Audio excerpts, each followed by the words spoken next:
tamaate jéeg bu jar l'écran thon simac couscous sala thé sala ak café sala ak suukar bii di sucria ak ciment Dangote ak tàngal bégee ñoo leen di may seen émission suukaru koor. voilà mbokk yi asalaamaaleykum ñu ngi leen di sant bu baax a baax di leen gërëm ci ànd ngeen ànd ak Sud FM ñu ngi gis également ni ngeen di toppee suñu plateforme yi Facebook bi TikTok YouTube et partout ni ngeen di toppee Suukaru Koor mu nekk waxtaan boo xam ne bii waxtaanu xam-xam la parce que souvent damay faral di wax ne nit ki lépp lu muy wax rek na ko wutal dalil maanaam na ko wutal tegtal ne lii la fii laa ko teg et tout ça malgré que nag parfois c'est le Sénégal ñii dañuy jëm nii ñii jëm na le c'est normal c'est dans l'ordre normal des choses loolu noonu la yàlla bind àddina il faut ñuy jëm nii ñuy jëm na la mais de toutes les façons lépp lu ñuy wax fii ci Sud FM danañ ko wutal tegtal danañ ko wutal dalil te danañ fi teg borom xam-xam boo xam ne bii tamit li muy wax daanaka mën naa wax ne 100% dafa naan yàlla nee na comme nag waxi yàlla la ñuy wax moom ku koy dindi da ngay dindi waxi yàlla rek mu jeex tàkk comme ça ñun ñu noppalu nga noppalwaaleel ñëpp alors ci loolu moo tax tey ñu woo fi nag Cheikh Mbacké Sakho il est connu c'est doomu daara la jàng na borom xam-xam la il fait beaucoup de recherche et tout Cheikh Mbacké ñu ngi lay nuyu. macha allah maa ngi lay fay oustaz. di la jaajëfal di rafetlu bu baax invitation bi di nuyu ses techniciens yi. di nuyu aussi ñëpp ñi nga xam ne dañuy déglu émission bi macha allah. alors Cheikh Mbacké ma tooñaale pourquoi tu es critiqué pourquoi tu es incompris en quelque sorte. non ça veut dire que critique yi li ko waral mooy li may wax lu ci bari bokkut ak li nga xam ne moom la ñu jàngaloon traditionnellement. te ñun souvent dañoo ancré wu ci suñuy tradition ba ci wàllu diine presque pour la plupart tradition lañ ko jàppee. donc soo ñëwee di wax lu wuuteeg loola ñoom c'est très normal ñuy insurgé wu c'est très normal ñuy critiquer loolu rek moo ko jur quoi. il faut ñu critiquer la parce que xamuñu la quoi xamuñu foo jëm. non si xam nañ fi ma jëm parce que koo xam ne yaa ngi wax depuis plus de 10 ans te li ngay wax benn wax bi la à chaque fois li ngay saxal mooy li yàlla jàngaleel boppam ci téereem. ba pare di te en plus lépp loo wax da ngay joxe les références ne dem leen vérifier seen bopp léegi nag képp ko am loo xam ne léegi bépp nit boo xam da nga gëm lu wuuteeg li may wax benn wax laa lay wax indil preuve du contraire. c'est-à-dire que bu ma la déggee yow Mbacké Sakho képp ku lay weddi na indi luy dindi say wax. kese loolu rek laay wax te depuis des années la même chose laay wax musul changer. kenn dindeegul lu dindi say wax. jamais mënta. mais pourquoi. non parce que alxuraan la su fekkoon dama ñëw di wax. ah bon. loolu rek la waxuma leneen. d'accord léegi nag ñu dugg ci waxtaan parce que loolu il fallait que ma démarrer ko pour mën a sucrer li ma doon wax léegi. alors parlons de la prière parce que ñu bari dañ ma koy laaj danaan ma mais Cheikh Mbacké Sakho bu fekkente ni dafa dàq intixaal mooy tuxal. léegi kon yow nooy jullee parce que dans la prière il y a des choses qui sont ajoutées ou rajoutées. non je sais pas bon. non ça veut dire que ñoom le problème mooy dañoo gëm ne julli nekkul lu yàlla jàngale c'est ça maanaam nekkul lu yàlla jàngale ci alxuraan ñoom pour ñoom yonent bi. maam loolu dañ ko wàccee ci moom mu koy mettre en pratique ñu ne soo demee ci alxuraan yàlla dana julli leen rek yàlla waxul fenn julli leen rek julli c'est bien détaillé dans le Coran te en plus ñoom pour ñoom julli c'est quelque chose de nouveau ça veut dire que ça a commencé avec le prophète alors que julli c'est depuis Abraham maanaam succession prophète yi. waaw c'est ça ça veut dire que même soo demee ci tartibu julli mooy ça veut dire que les enchaînements soo demee ci sourate 22 verset 26 li yàlla wax wa id bawwa'naa li ibrahima makaanal bayti an laa tushrik bi shay'an wa tahhir baytiya lit taa'ifina wal qaa'imina war ruk'i sujudi ça veut dire que da ngay gis ne même les enchaînements mu ngi foofu même su fekkee ne da ngay julli par exemple jàpp nga xam ne moo jiitu nga xam ne li yàlla jàngale ci jàpp ak li nit ñi di mettre en pratique ci jàpp c'est même soo xoolee c'est différent soo demee ci biir julli gi même par exemple da ngay ñëw fii ñuy julli ñii di biral ak a yellu alors que yàlla en réalité dafa tere woon yonent bi biral ak yellu ci julli wax ko wala tajhar bi salaatika wala tuxaafit biha wabtaghi bayna zalika sabila te loolu yàlla da koy wax pare ñoom ñu ñëw ne la non loolu ñaan la may leen bàyyi leen xel na yàlla jàngale na ni ñuy ñaanee ci biir alquran ci suratu araf muy surat 7 verset 55 ud'uhu rabbakum tadarruan wa xufyatan innahu la yuhibbul mu'tadin donc ñoom seen problème fi mu nekk mooy dañuy ñëw ne la yàlla jàngalewul lii may leen balaa ngeen di wax yàlla jàngalewul lii le minimum mooy ngeen dem vérifier li yàlla wax ba pare munoo ñàkk vérifier li yàlla wax ba pare ñëw ne yàlla jàngalewul nangam c'est ça. d'accord alors dans ce cas parce que li ngay wax ni ñu bari su fekkente ne am na lu ñu njort ne loolu moo tax mu nga waxee nii alors parce que booy julli daf ci am yoo xam ne dafa am ay farata am ay sunna yu demee noonu bon waaw léegi nag bu fekkente ne wala yow da ngaa jàpp ne yooyu yëpp c'est on peut les mettre en côté. non ça veut dire que damay wax ne julli maanaam li yàlla jàngale loolu mooy julli maanaam li yàlla wax ne nii defee leen ko. waaw loolu mooy ça veut dire dafa am benn affaire nag bu am xam nga léegi da ngay dégg ñooy dafa am ay farata dafa am ay sunna. dañ naan la farata yi mooy li yàlla jàngale. sunna yi ñu ne loolu. li yonent bi jëf la. waaw kay ma ne leen bàyyi leen xel ne yonent bi ci boppam yàlla da koo setal ci biir alquran. ni mu ko setalee mooy yonent bi ci boppam day wax ne moom in attabihu illa ma yuha ilayya. waaw c'est vrai de loolu alxuraan la woon. man topp ma lu dul li ñu wax yu mu jëm ci man loolu wax na ko soo xoolee wax na ko 4 fois ci alquran soo demee surat 6 verset 50 di nga ko ca fekk soo demee surat 10 verset 15 di nga ko ca fekk soo demee surat 46 verset 9 aussi di nga ko fekk muy wax na man topp ma lu dul li ñu wax yu mu jëm ci man dama leen wax ne sax faaw ngeen comprendre le concept bi ñuy wax sunna maa ndax ma ne leen xam nga fan yii yaa ngi fi invité les chiites ñoom ils ont leur sunna ñoom. waaw am na cheikh yi am nañ seen propre sunna am nañ et leur propre hadith. c'est ça loolu laa leen wax may leen bàyyi leen xel ne ñun liñ ñu jàngaloon njàngaleem idéologie bu tudd ahlu sunna wal jamaa la waa ahlu sunna wal jamaa ils ont leur propre sunna ils ont leur propre hadith. et leur propre conception. c'est ça may leen su ngeen demee ci chiite yi aussi ils ont leur propre sunna ils ont leur propre hadith alors que yàlla moom ci boppam ay waxam moom la tuddee ahsanal hadith yi mu ne allahu nazzala ahsanal hadith yi may leen kon yàlla dafa am ay haditham les sunnites am seeni hadith les chiites am seen hadith léegi nag man su fekkee dama gëm les hadith sunnites ça veut dire que man sunnite laa su ma gëmee les hadith chiite ça veut dire que man chiite laa su ma gëmee li yàlla wax mooy muslim laa tout court loo tax bokkuma fenn bokkuma ci benn organisation bokkuma ci benn idéologie ci l'islam laa nekk un point c'est tout. tu es muslim. point. ah bon. muslim ah. wa jaahidu fi llahi haqqa jihaadihi huwa tabaakum wa ma jaala alaykum fi diini min harajin millata abikum ibrahim huwa sammaakumul muslimin yàlla benn tur lañu tuddloo ci diine muy muslim soo demee surat 22 verset 78 loolu nga fay fekk soo demee ci yeneen alquran. d'après tout ce que et les enseignements prophétiques mêlés dans tout ça. c'est ça le problème. ça veut dire que est-ce que parce que tamit mënuñu fi tegg tamit. sunna yonent bi bon en fait je dis pas sunna mais bon les pratiques. pour ma mën ko. non mais c'est ça la sunna sunnite ça veut dire que le problème en est que su ñuy wax les enseignements prophétiques le rôle du prophète. ou bien le rôle du messager c'est de transmettre son message. maanaam c'est le rôle premier. wa ma ala rasuli illa al balaagul mubin léegi loolu mu doon jottali yàlla wax ne. yàlla wax na ko nee na ko yàlla nee na ci surat 16 verset 35 mi suratul naxli foofu ab question la fa posé ci fin wu aaya bi fa hal ala rusuli illa al balaagul mubin te yàlla wax na yonentu bi ne ko in alayka illa al balaag yonentu bi li ko waroon mooy jottali léegi loolu mu daan jottali loolu la daan waxee loolu la daan jëfee te yàlla waxloowu ko bàyyi ko jëfloowu ko bàyyi ko da koo waxloo dànkaafu ko da koo jëfloo dànkaafu ko imaginez yàlla wax yonent bi ne ko walaw taqawwala alayna ba'd al aqawil la axadna minhu bil yamin thumma laqata'na minhu al watin fama minkum min ahadin anhu haajizin yàlla su demee bay wax yonent bi ne ko soo ñu waxalee lenn ci wax yi dinañu la jàpp ci sa ndeyjoor dagg sa aorte loolu dagg loxo bi rek. non sidit bi day téye loxo bi dagg siditub xol bi.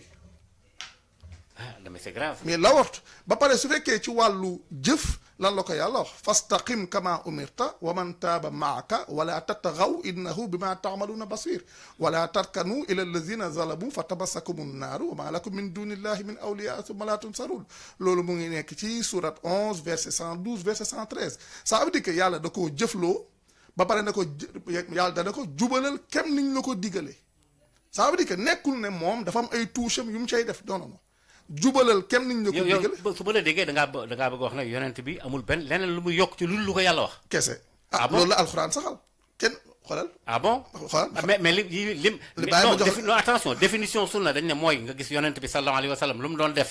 lu mu daan def mooy li ko yàlla digal. wala boog lu nit ñi def mu bàyyi leen ci.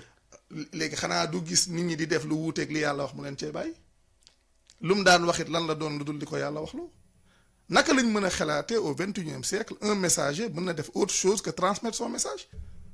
mais il peut y avoir quelques pratiques parallèles. mais pas contraire mais parallèles je veux dire. non mais ces pratiques parallèles fan la ñuy jugee moom xanaa nekkatul yonentub yàlla la du yonentub boppam. d'accord.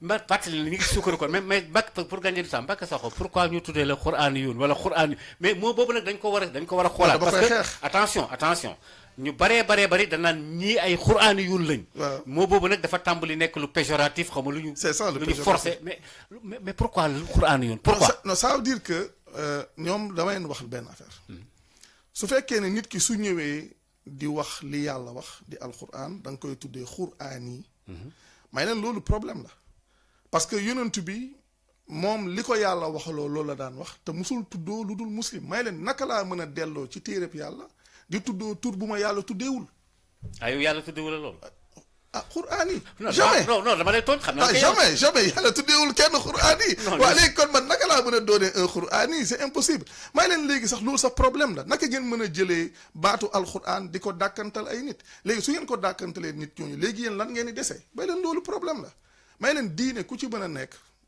yenentu bi ba mu ci nekkee li yàlla jàngale la daan jottali te it ma waxaale benn mbir soo demee surat 17 verset 9 lan la yàlla wax inna hadha alqurana yahdi lillati hiya aqwam alquran ji mooy gindi di jëme ci la gën a jub waa léegi soo ñëwee di wax alquran nit ñi nee nañ jub lañ bëgg yàlla nee na chahru ramadan alladi unzila fihi alquran mu ne hudan linnaasi yàlla mu ne alquran mooy gindee ngir nit ñi léegi yow da ngay wut lu gën a jub mooy la inna hadha alquran yahdi lillati hiya aqwam alquran ji day gindi di jëme ci la gën a jub su fekkee ne nit ki lu gën a jub lay wut yàlla ne lii mooy gindi di ca jëmee lan moo tax nit ñi ki di léegi la moo tax nit di robb loolu di dem di xooli leneen loolu boo doon julli ba sujjóot lay wax subhaana rabbiyal azim wala subhaana rabbiyal a'la parce que am na ndigal ñun dañuy wax ne li ñuy def ci julli bi ñuy def ci vidéo bi ñuy wax waxtaan ci julli en 2018 dañuy wax ne li ñuy def ci julli ana lan moo ci am preuve ci alquran ak ana lan moo ko ci amul ok maam ñun loolu la ñuy wax ça veut dire que li ci amul ngeen enlevé ko li ci c'est ça li am preuve rek ngay def te en plus li gën a dangereux li gën a graaw loo xam ne ñu bari bàyyiwuñ ko woon xel est-ce que xam nga ne li ñuy wax ci julli exactement loolu moo ñëw ci kutubu sunna yi ah bon li ñuy wax les kutubu sitta les 6 livres de référence sunnites mën naa la jox les références waaw moo ñu Nisaa yi c'est ça Tirmisi Bukhari yi Muslim mais soo Ibn Maaja c'est ça mais soo demee ci Bukhari ma joxee hadis 350 360 soo demee ci 375 non 376 377 380 exactement ñun li ñuy wax looloo fa nekk. loolu nekk ci Bukhari loolu nekk ci Bukhari même ci lu doy waar est-ce que xam nga ne nit ñi di jullee presque partout maanaam les sunnites ni ñuy jullee ñëwul ci seen 6 livres de référence. maanaam Bukhari indiwu ko Muslim indiwu ko kenn ci ñoom indiwu ko. ah bon benn livre léegi enfin les 6 livres. les 6 livres de référence sunnites. li ñuy wax les kutubu sitta. amu ci benn bu indi ni nit ñi di jullee. li ma wax nii de A à Z moo ngi ci seen téere yi ñoom. te pourtant pratiqué wuñ loolu. ñoom pratiqué wuñ ko d'accord mais dana laaj benn laaj bu xaw a reelu dañ la mës a dégg nga wax ne mbokk yi ma fàttali na ne ki ñuy toogal borom xam-xam la ko jàngale te jàpp naa ne tamit du ab jaahil loolu moom yaakaar naa ne Sénégal yëpp xam nañ ko. alors léegi lu tax yow nga ne pour ñu mën a gëm sunna il faut ñu weddi li yàlla wax mais loolu nag yow lu garaaw nga wax ci Sénégal. mais loolu Samba Mbacké wax jooju nag waxuma ko nag Samba Mbacké sax ko wax nee na pour nga mën a nekk sunna naan ahlu sunna ak yu demee noonu il faut nga weddi yàlla ba noppi door a mën a nekk fee mais loolu c'est grave ça. non mais c'est très vrai parce que. ah bon comment tu peux démontrer ça. non tout le temps je le démontre ça veut dire dama leen wax ne pour sunna mën na taxaw dafa am lu ñu lay wax alxuraan am na loo xam ne leereewu fa. ah bon. ah lan la ñuy wax. am na ayat muhkamaat am na ayat mutashabihaat. non mais léegi lan mooy mutashabihaat ñoom dañ lay wax mooy lu lënt may la mutashabihaat musta firi lu lënt lu nuroo lay firi te même yàlla bi mu waxee ne wa maa yaalamu taawilahu illa allah wa raasixuuna fi l ilmi li ñu wax yaquluuna amanna bihi taawil yi yàllaa ko xam yàlla mi ko xam moo koy taawilal boppam ci biir téere bi nekkul loo xam ne dañ koy taawil hors du Coran dama leen wax ne alquran mooy firi boppam alquran mooy dictionnaire boppam alquran mooy leeral boppam mais léegi loolu pour nit mën ko xam faaw mu dem seetantal li alquran wax parce que imaginel benn affaire yàlla tuddee téere bi alkitaabul mubin tuddee téere bi alkitaab mufassala yàlla wax yonentu bi ne ko wa nazzalna alayka alkitaaba tibyaanan li kulli shay'in surat 16 verset 89 lii yëpp yàlla saxal ko ci téere bi ñu ne noonu demeewul noonu. ah bon yàlla ne téere bi téere bu ñu faram-fàcce la surat 6 verset 114 ñoo leen non am na loo xam ne faram-fàcce wuñ ko ci téere bi kon léegi yàlla li mu wax ne téere bi dañ ko détaillé ñoom nee nañ du loolu yàlla moo tuddee téere bi téere bu leer ñu ne non am na loo xam ne leereewu ca yàlla wax ne wa nazzalna alayka alkitaaba tibyaanan li kulli shay'in dañoo wàccee ci yow téere bi mu doon ak leeral ngir bépp mbir ñu ne am na loo xam ne leereewu fa waaye léegi ci yooyu ñu la wax noonu nag lépp faram fàcce wuñ ko fa am na loo xam ne leereewu fa am na loo xam ne ñëwu fa ci loolu nag la ñuy taxaw pour ñëw na léegi leneen li loolu mooy sunna moo tax soo demee ci sunnit dañ lay wax ne ñoom ni ñuy dundee diine de 60 à 80% du alquran léegi imaginez loo xam ne de 60 à 80% du alquran alors que yonent bi moom ci boppam alquran lañ ko joxoon ma jox la benn exemple suñ la waxee ne la maanaam nit ku murtad dañ koy rey ouais loolu la ñuy jàngale gis naa ko kay waaw dañ naan ku murtad dañ koy rey waa léegi fan lañ jëlee ku murtad dañ koy rey ah bon du waxu yàlla mais est-ce que tamit mënul nekk les pratiques ñi ci yonent bi wala ñu nekk dundoon ak moom waaw léegi est-ce que yonent bi parce que yàlla yonent bi la yónnee est-ce que yonent bi day jàngale lu wuuteeg li yàlla wax yàlla nee na laa ikraha fi diin alxaq min rabbikum fa man shaa fal yumin wa man shaa fal yakfur dafa am benn aaya bu doy waar oustaz xoolal yàlla wax ne inna alladina amanu summa kafaru summa amanu summa kafaru summa zdaadu kufran ñoom ñu ne la nit ki su gëmee su weddee dañ koy rey yàlla ne la léegi ñi nga xam ne dañoo gëm weddi gëmaat weddiwaat waa léegi ñoom mu may leen temps boobu waa léegi ñoom lu tax reyuñ leen yàlla wax li muy wax ci alquran yëpp ñu ñëw indi benn xadis ne yonent bi moo ne man baddala diinahu faqtuluhu léegi loolu mu nekk lu contradictoire avec le Coran nit ñi gëm ko di ci rey ay nit te yàlla waxu ko waaw te yàlla waxu ko te yàlla moo bind nit ñi moom diineem yow gëm nga xadis xadisu yàlla yi alquran allahu nazala gëm nga xadis yonent bi yonent bi loolu su nit yi ñoo koy wax li yàlla saxal ci yonent bi moo jox la benn aaya tilka ayatullahi natluha alayka bilxaqi fa bi ay xadisin baada allahi wa ayatihi yubinun lii question la yàllaa ko posé surat 45 verset 6 lii ay aaya yàlla la yoo xam ne dañ koy tari ci nit ñi ci dëgg ana ban xadis ngeen di gëm ginnaaw yàlla ak i kéemaanam su ma yàlla posé question bi lan lay gëm leneen c'est ça le problème wala yàlla li mu wax fële ci surat 29 verset 51 awalam yakfihim anna anzalna alayka alkitaba yutla alayhim inna fi dhalika la rahmatan wa zikra li qawmin yuminun ndax dalee na doyul wàccee gi ñu wàccee ci yow téere bi ñu du ko tari ca ñoom te mu ne ci dëgg-dëgg nekk na ci téere boobu fàttali ak yërmande ngir ñi nga xam ne dañoo gëm waaw man ndax dalee na doyul man doy na ma d'accord mbokk yi ba léegi ñu ngi ci ak Cheikh Mbacké Sakho fii ci Sud FM seen rajo 98.5 ci sukkaru koor alors léegi nag ñu ñëw ci heure bi ñuy dog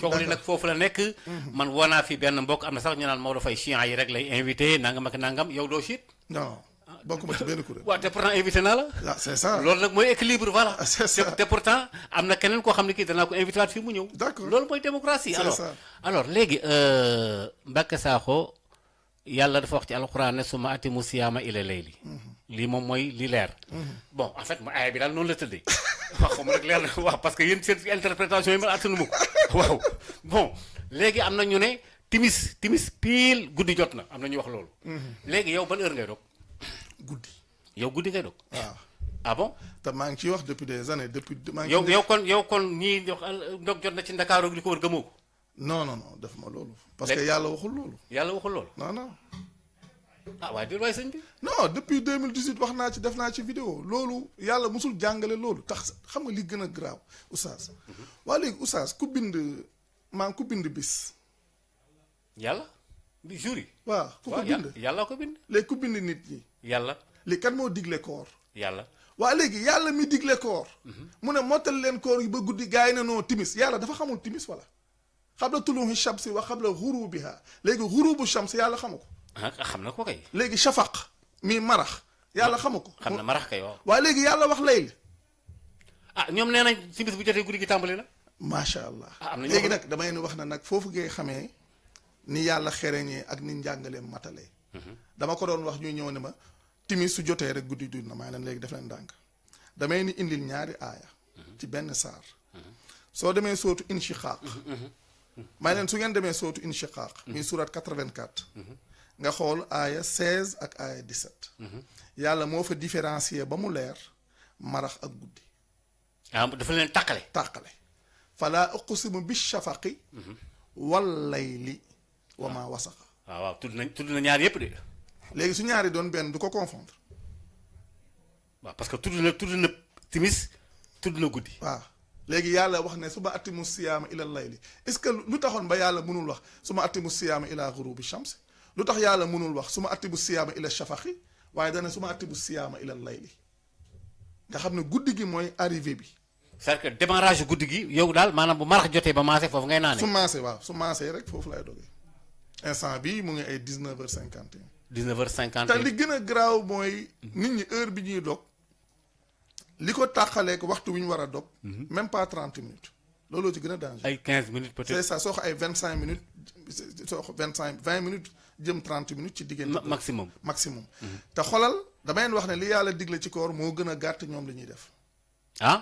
waaw foofu xolal fii heure bi ñuy arrêté lekk. heure bi ñuy arrêté xëdd heure bi ñuy wax ne dañuy salaatu.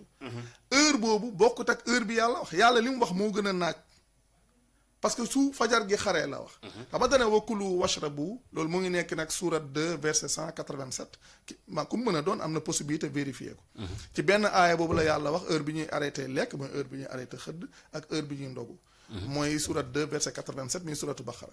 yàlla dafa wax ne wakulu washrabu xatta yatabayyana lakumul xaytul abyadu minal xaytul aswadi minal fajri. mu doog a ñëw ne suma atimu siyaama ilal layli. ça veut dire que nit ki soo maa guddi gi da ngay lekk ba fajar gi xar. mooy soo xoolee ci horizon bi ni ngay gis ne maa weex yi commencé di dugg si. heure boobu la ñuy arrêté lekk. d'accord. xam nga loolu moo gën a naaj. heure bi nga xam ne nit ñi dañ ñaan la ay 6 heures nangam ci ngay arrêté. alors que lii moo gën a naaj tuuti.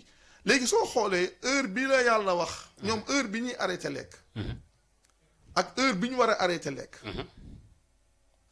ak heure bi ñuy ndogu ak heure bi ñu war a dogu da ngay gis ne li yàlla digle moo gën a gàtt ñoom li ñuy def. fuuf du benn léegi imagine léegi ngay def loo xam ne li yàlla digle moo ko gën a gàtt.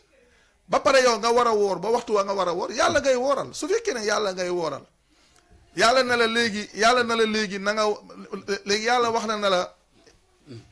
wax na la da nga mottali koor gi ba guddi. yow soo demee ba timis nga dog. waaye léegi yow soo demee ba timis nga dog googu ngay dog ku la ko digal yow kan ngay wooral su fekkoon ne yàlla ngay wooral est-ce que war nga mën a dog heure bu la yàlla waxul. waaw absolument loolu d'accord léegi parce que yow ñi nga xam ne par exemple mën naa fee indi keneen mu ne non koor gi bu timis jotee dog jot na nangam yow wax nga ci alxuraan ne yàlla tàqale na guddi ak marax. te dama lay wax lu gën a garaaw. d'accord du ma yem sax ci alxuraan. ah bon damay dugg ñoom ci seeni téere. ci téere ahlu sunna. waaw man noonu laay waxee su ma la waxee li yàlla ko pare yéen dama lay indil yow sa téere li mu jàng. maanaam li ahlu sunna wax nga. waaw ma indil leen ko. allons-y waaw. fan lañ teg di ndogu timis. fan lañ ko teg. waaw moom laa lay laaj. dañ ne yonent bi yuftiru xabla an yusalli. waaw am na ñu wax loolu.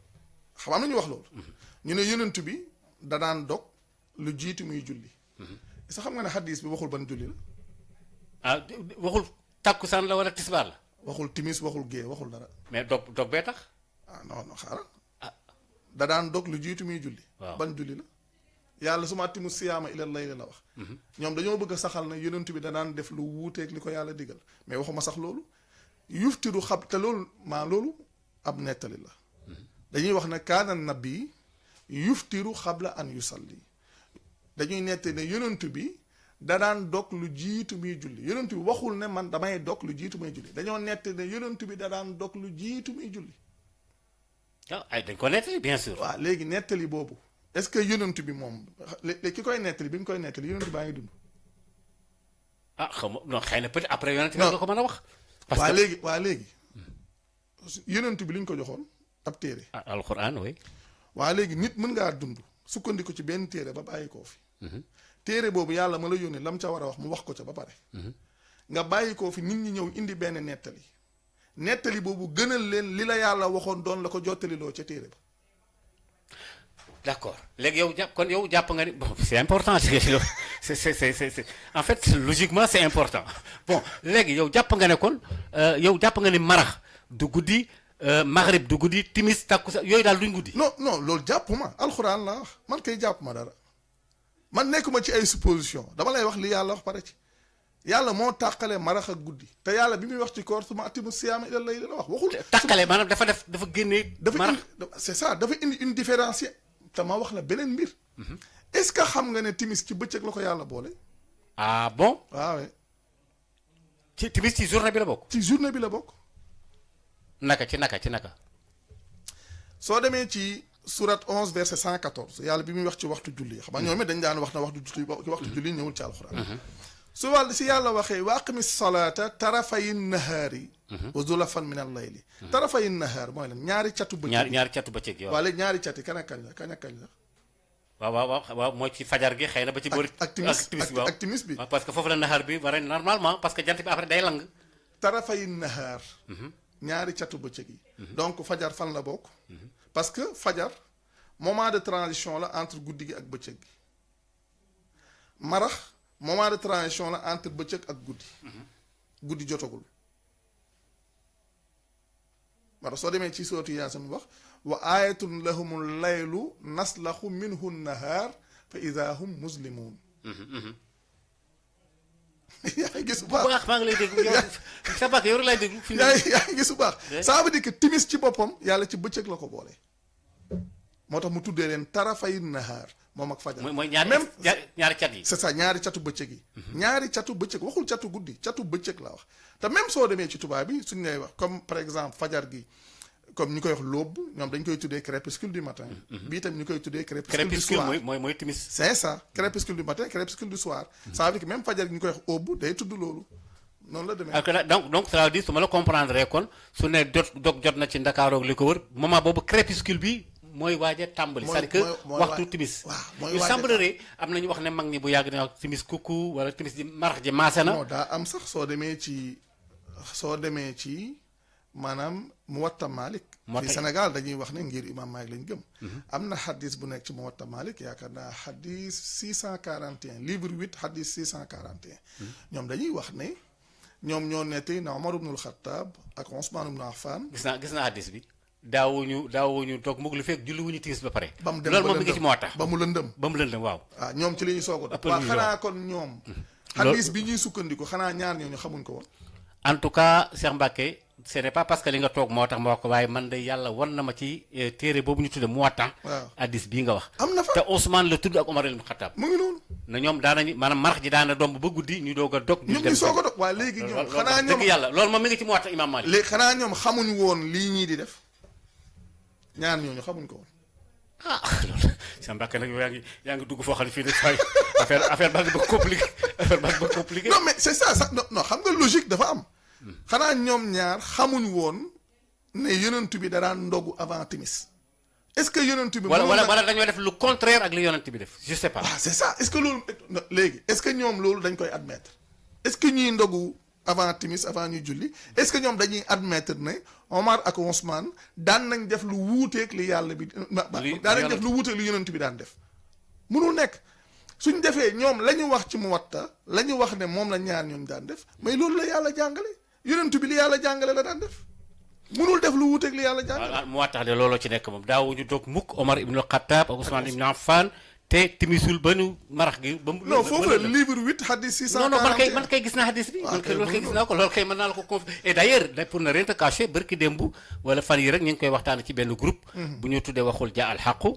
am nañu fa hadis bi ne ko watt génnee ko. ah mu ngi noonu waaw man mii bokkoon naa ci ñi nga xam ne dañuy wax ne hadis baa ngi nii. ah mu ngi noonu alors léegi d'accord mais loolu lépp du tee Cheikh Mbacké demagula parce que problème bi mooy yow da ngaa taxaw ci benn position boo xam ne bi Sénégal yi mënuñu la comprendre.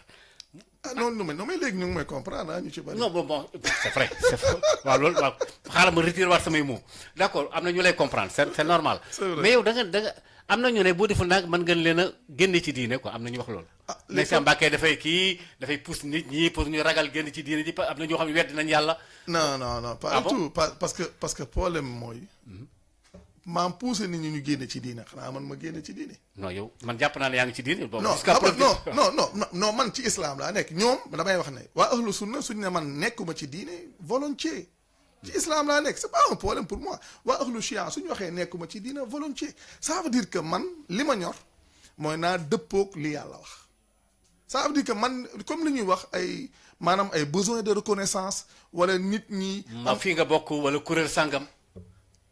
c'est ça besoin d'appartenance man awma besoin yooyu ça veut dire que man awma besoin yow man ku xam sama histoire famille bi ma juddu d'abord nekkoon ci ay tarixa nekkoon ci kilifa man mii ma nekkoon ci loolu amoon ci ay taalibe waaw su fekkoon lu yomb ak lu nooy laay wër du ma dax ca la ma newoon.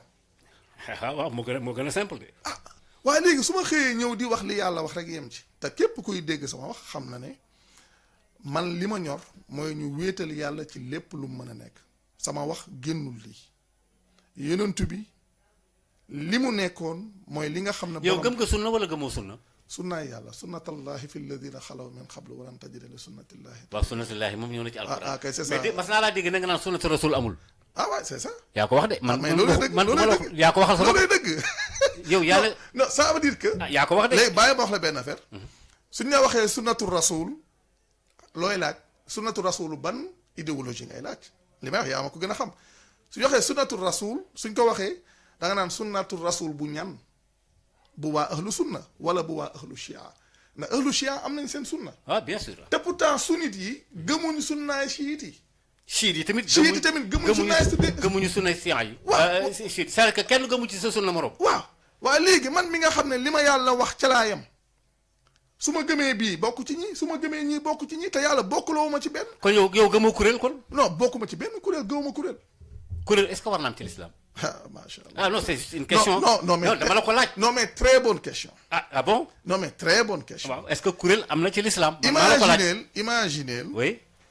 loolu depuis toujours dama ci wax imagineel nga dem ci sourate 30 verset 31 32. mais sourate Rum. yàlla wax ne muniibiina ilayhi wattaquhu wa aqimu salata wala takunu min al mushrikin min alladina farraxu diinahum wa kaanu chiaan kullu hisbin bima ladayhim farihun.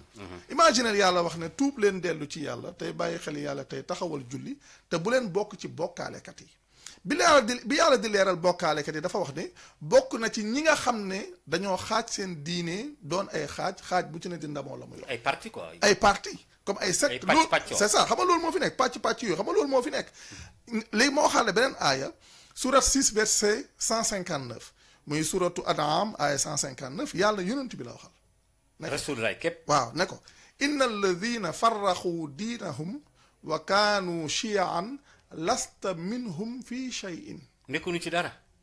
yow doo ci ñoom dara. ah waaw d'accord lasta waaw d'accord.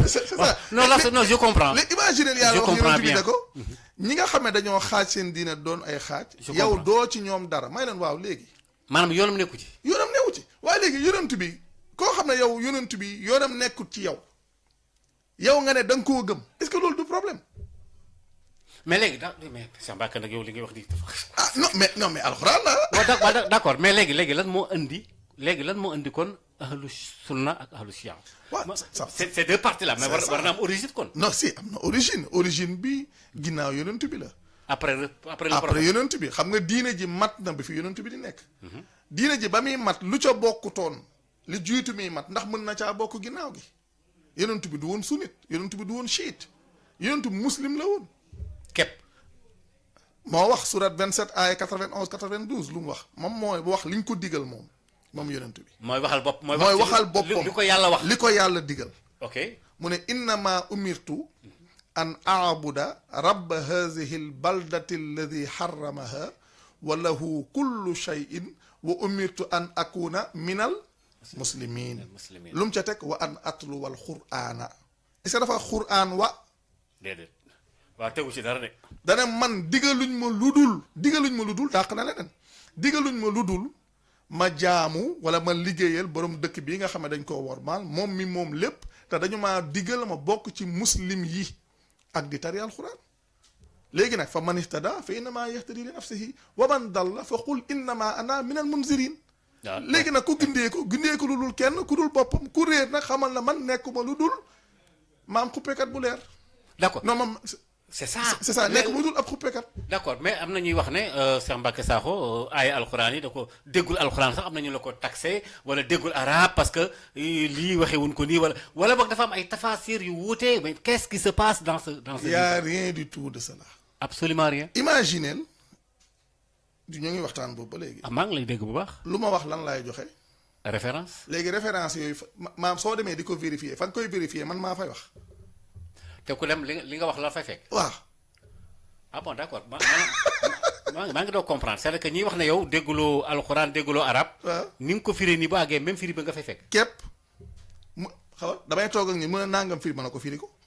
bu ko firee mu dëppoo ak sa. da koo munul firi bu firi leneen da koo munul.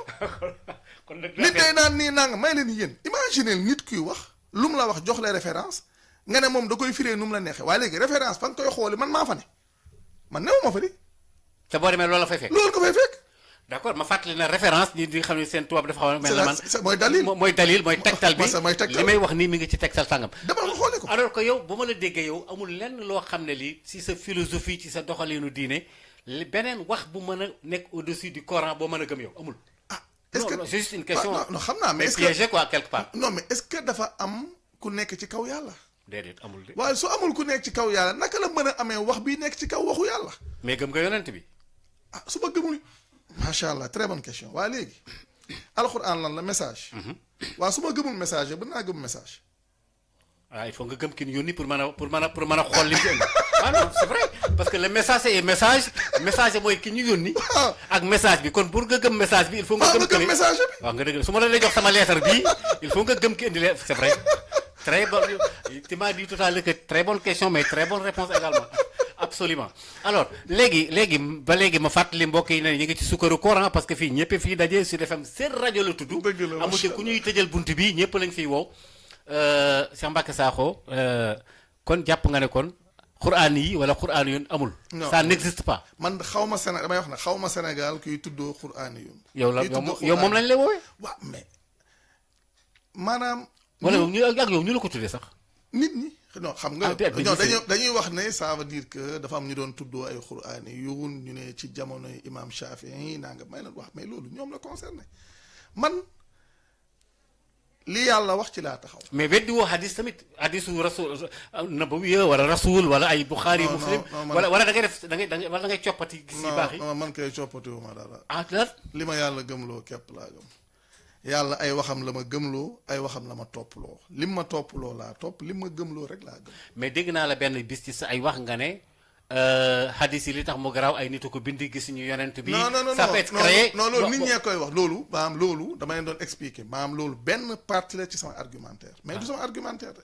bon benn exemple la boo doon joxe waaw exemple la man sama argumentaire ñenn ñi ñooy wax ne Cheikh Mbacké nee na lii moo tax gëmul hadis non wax ma loolu de dama ne yàlla dañu koo gëmloo wut bon déet defal ndànk Mbacké defal ndànk léegi yow xaaral Cheikh Mbacké parce que ci rajo lañ ne Cheikh Mbacké Sakho nee na yàlla gëm la wunu hadis non xaaral soit clair waaw léegi bàyyi ma ñëw yàlla moom ay hadisam la ñu gëmloo mais hadisu yàlla yi muy ay waxam di téeréem li wax naa la ko sax surat 39 verset 23 muy suratu Zumar lu yàlla wax allahu nazzala ahsana alhadisi kitaaban mutashabihan mathaniya taqsha'irru minhu juluduhum ça veut dire que yàlla téere bi la tuddee gën jaa rafete hadis ba pare yemu ca dalaa laaj buy wax ne tilka ayatullahi natluha alayka bilhaqi fa bi ay hadisin ba'da allahi wa ayatihi yuminun lii kat ay aaya yàlla yu ñuy tari ci yow ci dëgg ana ban hadis ngeen a gëm ginnaaw yàlla ak i kéemaanam te baa ma posé la benn question xam nga soo ne par exemple yow Cheikh Mbacké yow gëmoo hadis léegi nit ñi su ma waxee damaa leen hadisu ñan ngeen ma bëgg a wax daal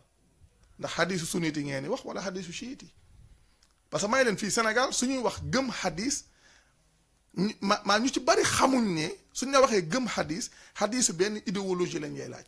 muy le sunnisme. benn kuréel ñoo am ay hadis yu ñu askanale yonent bi yéen yooyu ngeen may laaj am na beneen kuréel bu nekk fii bu am ay hadis yoo xam ne dañ ko askanale yonent bi yéen hadis yi ngeen may laaj yéen ñi ko gëmu leen hadisu ñële. te ñoom pourtant seen hadis yooyu yonent bi lañ koy askanale. ñee tamit seen hadis yi ñu am di ko askanale yonent bi yéen it gëmu leen loolu. yéen gëmu leen ñee gëmuñ ñi léegi man diggante xuloo boobu lu ma cay def man. je comprends léegi ñi naan ay hadis ak yonent beeg Bukhari ak Muslim am na ci ñoo xam ni ahlu sunna rek seen i téere bopp la. kese lañ gëm. am na ci ñoo xam ni waa ahlu chia yi am nañ seen i hadis bopp. seen hadis bopp. te léegi soo demee ci ibaadiya yi tamit am nañ seen yëfu bopp. waaw am na yenn mouvement yoo xam tam ci ne lañ leen gis. yow nga ne nag hadis yooyu dëppwul ak li yàlla wax. déedéet parce que. non mais bu dee wax yonent bi nag. bon soyons bon. xam nga lan la yàlla supposons que xam nga lan la yàlla saxal ne mooy waxu yonent bi. alquran. bon. innahu la xawlu rasulin karim ñaari yoon la ñëw ci alquran benn bi moo nekk sóotu takwir ci jibril la jëm ndax jibril moo jottali yonent bi alquran. buy waxee ne innahu la xawlu rasulin karim di quwatin inda dil arshi makinin mutain thumma aminin wa ma saahibukum bi majnun boobu ci jibril la jëm. ndax comme li yàlla wax na xul man kaana aduwan li jibrila fa innahu nazzalahu ala qalbika bi iznillah donc boobu ci jibril la jëm nga dem suratu Haqqa boobu dafa waxaat innahu la xawlu rasulin karim jëmale ko ci yonent bi ginnaaw gi sax la koy wax naan ko walaw taqawwala alayna ba'da aqaawil si yaa ngi gis bu baax bu baax ça veut dire que yii yëpp alquran da cee prononcé wu très clairement ba pare ci ba pare ci ay nit ñëw créer yeneen mbir di ko doxal loolu nag moom lañ propagé presque mu nekk fu ne ci àdduna bi nit ñi di ko mettre en pratique jàppee ko l'islam alors que c'est des idéologies. d'accord c'est des idéologies même parfois sax contradictoire ah c'est bon, ça d'accord alors léegi Cheikh Mbacké yow kon nooy woore comme ni nit ñi woore après bon non ça veut dire que maa muy commencé sax maam weer wi kañ la commencé maanaam fii Sénégal ñu ngi seentu weer ñii gis nañ ñee gisuñ chaque at ay waaw loolu moom c'est ça chaque at yaa ngi gis loolu te xoolal li doy waar soo demee ci maa ngi koy wax léegi surat 2 aya 185 yàlla bi mu waxee ne chahru ramadan alladi unzila fihi alquran hudan linnaasi wa bayinaati min alhuda walfurqaan lu mu ca teg fa man shahida minkum ash-shahra falyasumhu waaw ku ko fekkee waaw ku fekkee la yàlla waaw ku fekkee la waaw ku fekkee ci yéen weer bi waxul ku xam nga yàlla waxul gis astre bi ça veut dire que maam la lune yàlla waxul loolu mais yonent bi nee na su ngeen ko gisee ngeen kii su ngeen mottali waaw léegi bàyyil ma ñaari ñëw wax non bàyyil ma ñëw yàlla dane ku fekkee ci yéen weer bi na ko woor bay léegi lan mooy marqué début weer mooy une nouvelle lune bien sûr léegi ñoom dañuy wax ne duñ dem sukkandiku ci ma observation xam la nouvelle lune te sax léegi nekkatul observation avec des calculs on peut savoir exactement c'est ça mën nañ xam exactement la nouvelle lune kañ lay commencé kon su boobaa mën nañ xam kon kañ la ñuy commencé woor ñoom dañuy bañ loolu ndax ñu ne yonent bi moo waxoon ne woor leen su ngeen ko gisee waru leen su ngeen ko gisee may leen def leen dànk yonent bi moom lii la ko yàlla waxoon ku fekkee ci yéen weer bi na ko woor loolu mooy ndigalul yàlla absolument loolu mooy alxuraan loolu mooy alxuraan léegi su fekkee ne dañoo nekk ci jamono boo xam ne amuñ benn moyen pour xam ndax weer wi commencé na lu dul ne dañ koo observer là je peux comprendre may leen dafa mel ni rek jamono yi nga xam ne pour xam waxtu julli yi ab xeej lañ daan samp dañuy jël ab lance samp ko wala comme li ñuy wax cadran solaire ñu wut ko di xool takk ndeer bi fu mu toll pour ñu mën a xam ndax maanaam waxtu wi jot na wala jotul may leen léegi est-ce que ba léegi seen jàkka yi ay cadran solaire ngeen fa def wala ay xeej ngeen fa def wala ay horloge ngeen fa def montre lañ fa def may leen jàkka yëpp horloge ngeen ci def léegi lu tax utiliser wu leen ay xeej ba léegi yéen ci julli gi nangu ngeen a wuti horloge def ci jàkka yi muy montre yi waaye léegi si weer wi léegi nanguwu leen xam la nouvelle lune léegi par exemple fii jamono bi toll yow mën nga xam la nouvelle lune à l'avance nga xam ne kon mën nga xam exactement ban jour ngay woor kon ñii bis bi la ñuy woor ñee bis bee la ñuy woor loolu mën na ñàkk léegi yéen defu leen loolu ngeen ne ñun système bi la ñuy def te la plupart du temps balaa ngeen di woor day fekk weer wi am na ñaari fan yu mat sëkk lii nag problème may leen lépp lu mu war a mën a nekk suñ problème yàlla réglé na ko ci alxuraan ñun ñoo war a adapté wu ci loolu su fekkee nag dañoo bëgg a topp ci la ñu miinoon lañ ñu jàngaloon lañ fi fekkoon ñu ngi tàbbi ci li yàlla wax wa ida qiila lahum ittabihu ma anzala allah ñu ne xaalu bal nattabihu ma alfayna alayhi abaana soo leen waxee ne leen waaw yéen tee ngeen a topp li yàlla wàccee ñu ne ñun li ñuy topp mooy li nga xam ne moom lañ miinee suñuy bàyyi d'accord loolu nag mooy le problème loolu mooy problème mais Cheikh Mbacké am nañu wax ne li ngay wax nii d'accord parce que nag xam nga yàlla nee na ba noppi nga wax ko day naqaree dindi loolu moom mais li ma la bëggoon laaj rek mooy yow ne gars yi nee nañ alxuraan yonent bee koy leeral kon nag moom la ñu war a kii bon nee nañ yonent mais nag yonent malheureusement firiwul alxuraan ba mu jeex ah waaw léegi su fekkee moo koy leeral te firiwu ko ba mu jeex nu mu mën a nekk ak su koy firi ci ban làkk la koy firi alxuraan mooy firi boppam alxuraan lu leeral alkitaabul mubiin la ko yàlla tuddee d'accord Cheikh Mbacké Sakho maa ngi lay sant bu baax a baax di la gërëm au moins am nañ 40 et quelques minutes c'est très bien di la jaajëfal bu baax a baax mais ragal naa ni bala ñoo wari danañ la jëlaat ah ça dépend ñu xool rek waaw d'accord ça dépend de votre emploi de temps waaw gars yi nee nañ technicien nee nañ ba TikTok bi mi ngi toj gars yaa ngi yuuxu gars affaire bi jóg na quoi ñoo ngi la ciy remercier parce que yëkkati nga affaire yi. macha allah très bien merci beaucoup ñu ngi lay sant bu baax a baax. macha allah jërëjëf Sakho amuloo morom. macha allah merci beaucoup maa ngi lay say coordonnées. non non y a pas de souci. macha allah xam naa xaw ma nag tu auras le courage d'aller à la télé ou deux. non man je suis partout ah man dem non mais def naa ay. y a pas de souci. non c'est ça def naa ay débats contradictoires à la télé donc. ça vous dérange pas. c'est ça c'est pas. merci beaucoup mbokk yi kon xam naa suba daañu fa dalal keneen ci Sukkaru Koor am ngeen jaajëf merci beaucoup jërë ngeen jëf. macha allah merci beaucoup.